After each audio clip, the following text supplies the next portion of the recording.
The Great Gatsby by F. Scott Fitzgerald.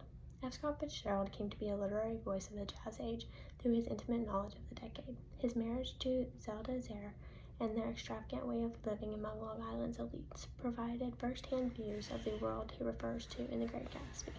Fitzgerald's earlier novels, such as This Side of Paradise and The Beautiful and Damned, helped establish his reputation as a writer.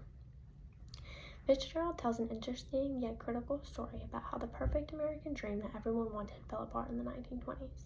He argues that ideals like equality and opportunity had turned into people only chasing for money and materialistic things.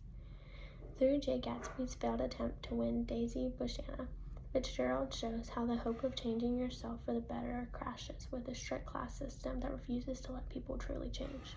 The novel suggests that after World War I, Americans traded real goals for showy displays and replaced genuine feelings with their own wealth. The narrative begins through Nick Carraway. He was a graduate and a World War I veteran who moves to East Egg, Long Island, where he encountered his weird neighbor, Jay Gatsby. Gatsby throws huge parties every weekend, yet remains curiously absent from his own celebrations. Page 39 to 44. Nick slowly discovers that Gatsby got his fortune through bootlegging and organized crime, driven solely by his obsession with Daisy, now married to the British old money Tom Buchanan, page 129 through 135. When Gatsby finally reunites with Daisy after 5 years, Fitzgerald reveals the impossibility of recovering the past, no matter how much wealth one commands, page 110 through 111.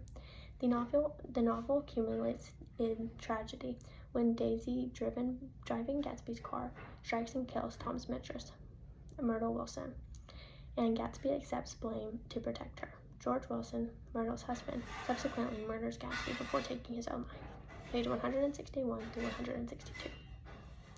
The novel's famous final image was Boots Against the Current, borne backless ceasingly into the past, page 180. Helps show both Gatsby's doomed quest and America's inability to fulfill its very big promises. The green light at Daisy's dock represents both romanticism and capitalism's incredibly unreachable promises, page 21, 22, and 180.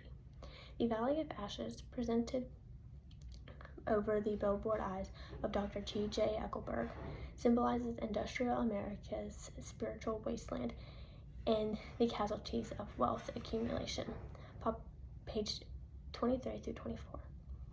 The Great Gatsby offers an amazing and interesting insight into America in the 1920s.